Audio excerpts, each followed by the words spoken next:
Google ने pentagon को अपना एआई दे दिया बिना किसी गार्डरेल के, और एंथ्रोपिक ने मना कर दिया था, इसलिए उन्हें सप्लाई चेन रिस्क बुला दिया गया। आज 3 बड़ी खबरें हैं जो जेन्युइनली आपको सोचने पर मजबूर कर देंगी। नमस्ते दोस्तों, एआई आज में आपका स्वागत है। अप्रैल 29, 2026।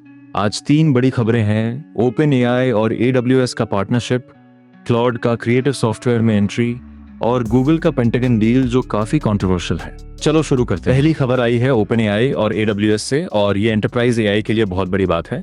ओपन एआई और Amazon वेब सर्विसेज ने अपना स्ट्रेटेजिक पार्टनरशिप एक्सपैंड किया है और आज से लिमिटेड प्रीव्यू में 3 चीजें लॉन्च हुई हैं। OpenAI models on AWS, Codex on AWS और Amazon बेडरॉक मैनेज्ड एजेंट्स। और बाद में गूगल की जो खबर है वो और भी हैवी है, बट पहले ये पूरा समझो। इस पार्टनरशिप में 3 बड़ी कैपेबिलिटीज हैं जो आज लॉन्च हुई हैं। पहली बात, ओपन एआई का बेस्ट फ्रंटियर मॉडल GPT 5.5 अब डायरेक्टली Amazon बेडरॉक पर अवेलेबल है, यानी AWS कस्टमर्स को ओपन एआई के लिए अलग से अकाउंट नहीं बनाना पड़ेगा। दूसरी बात, कोडेक्स ऑन AWS जो कि ओपन एआई का कोडिंग एजेंट है, अब बेडरॉक के थ्रू पावर होगा और एलिजिबल कस्टमर्स इसकी यूसेज अपने AWS क्लाउड कमिटमेंट में अप्लाई कर सकते हैं। और तीसरी बात, बेडरॉक मैनेज्ड एजेंट्स जो मल्टी स्टेप वर्कफ्लोज हैंडल करते हैं, टूल्स यूज करते हैं और कॉम्प्लेक्स बिजनेस प्रोसेसेस में एक्शन ले सकते हैं। और ये अडॉप्शन नंबर्स देखो, ओपन एआई ने खुद बताया है कोडेक्स को अभी 4 मिलियन से ज्यादा लोग हर हफ्ते यूज करते हैं। ये नंबर जेन्युइनली बड़ा है और अब ये सब लोग AWS के इंफ्रास्ट्रक्चर, सिक्योरिटी कंट्रोल्स और कंप्लायंस वर्कफ्लोज के अंदर डायरेक्टली काम कर पाएंगे। इंडिया के एंटरप्राइजेस के लिए ये पर्टिकुलरली एक्साइटिंग है क्योंकि AWS ऑलरेडी यहाँ का सबसे ट्रस्टेड क्लाउड प्लेटफॉर्म है। अब बात करते हैं एंथ्रोपिक की एक बहुत क्रिएटिव मूव की। दूसरी खबर आई है एंथ्रोपिक से और ये क्रिएटिव्स के लिए जेन्युइनली एक्साइटिंग है। एंथ्रोपिक ने क्लाउड के लिए एक सेट ऑफ कनेक्टर्स लॉन्च किए हैं जो डायरेक्टली पॉपुलर क्रिएटिव सॉफ्टवेयर से कनेक्ट होते हैं।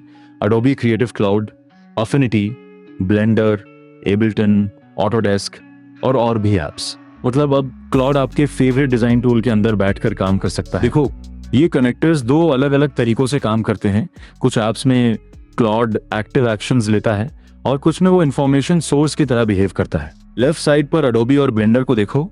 अडोबी कनेक्टर फोटोशॉप, प्रीमियर और एक्सप्रेस से इमेजेस और वीडियोस डायरेक्टली क्लाउड में पुल कर सकता है, और ब्लेंडर इंटीग्रेशन पाइथन API को नेचुरल लैंग्वेज इंटरफेस देता है। मतलब आप इंग्लिश में बोलो और 3D मॉडल बन जाए। राइट साइड पर एबल्टन है, वहाँ क्लाउड म्यूजिक सॉफ्टवेयर की ऑफिशियल डॉक्यूमेंटेशन से डायरेक्टली आंसर करता है। ऑनेस्टली आर्टिस्ट्स के लिए ये वो मोमेंट है जैसे जब कीबोर्ड्स ने गिटारिस्ट्स की लाइफ इजी कर दी थी। द वर्ज की रिपोर्ट में एंथ्रोपिक का ये कोट बहुत काम का है। उन्होंने कहा, क्लाउड कांट रिप्लेस टेस्ट और imagination, but it can open up new ways of working, faster and more ambitious ideation, and the ability for creatives to take on larger scale projects.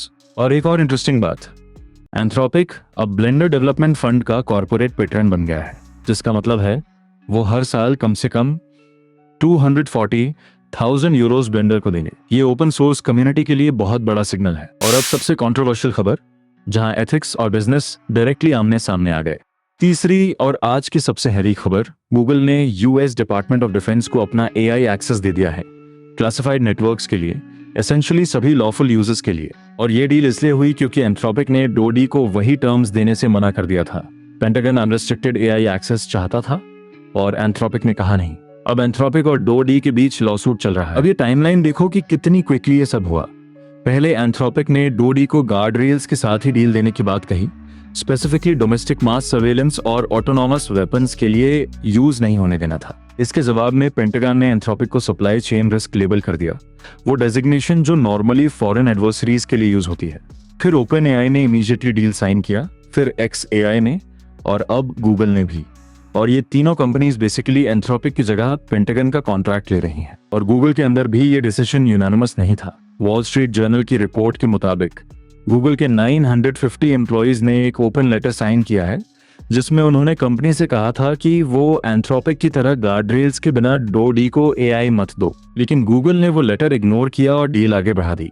Google के agreement में कुछ language है जो कहती है वो domestic मास surveillance या autonomous weapons के लिए इंटेंड नहीं है, बट जैसा WSJ ने पॉइंट आउट किया, ये प्रोविजंस लीगली बाइंडिंग है या नहीं ये क्लियर नहीं है। सोचो जरा, 950 एम्प्लॉइज ने कंपनी को रोकने की कोशिश की और कंपनी ने नहीं माना। टेकक्रंच की रिपोर्ट में एक इंपॉर्टेंट लीगल डिटेल है, एंथ्रोपिक ने कोर्ट में इंजंक्शन ले लिया है उस सप्लाई चेन रिस्क डेजिग्नेशन के अगेंस्ट, जबकि केस प्रोसीड कर रही है।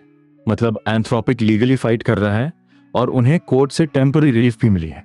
मुझे लगता है ये केस आने वाले महीनों में एआई इंडस्ट्री के लिए एक मेजर प्रेसिडेंट सेट करेगा। बेसिकली ये तय होगा कि क्या एआई कंपनीज को गवर्नमेंट को अनलिमिटेड एक्सेस देना जरूरी है। तो दोस्तों, आज सबसे बड़ी बात वो गूगल पेंटागन डील थी, राइट?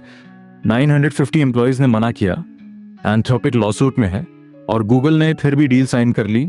ये जेन्युइनली एक डिफाइनिंग मोमेंट है एआई इंडस्ट्री के एथिक्स के लिए। ओपन एआई का AWS पर आना एंटरप्राइज अडॉप्शन के लिए बहुत प्रैक्टिकल स्टेप है और क्लाउड का फोटोशॉप और ब्लेंडर में घुसना क्रिएटर्स के लिए ड्रीम कम ट्रू। कमेंट में बताओ कि आपको लगता है गूगल ने सही किया या एंथ्रोपिक का स्टैंड लेना चाहिए था। लाइक और सब्सक्राइब जरूर करो डेली एआई न्यूज के लिए। एआई आज पर इतना ही, मिलते हैं कल।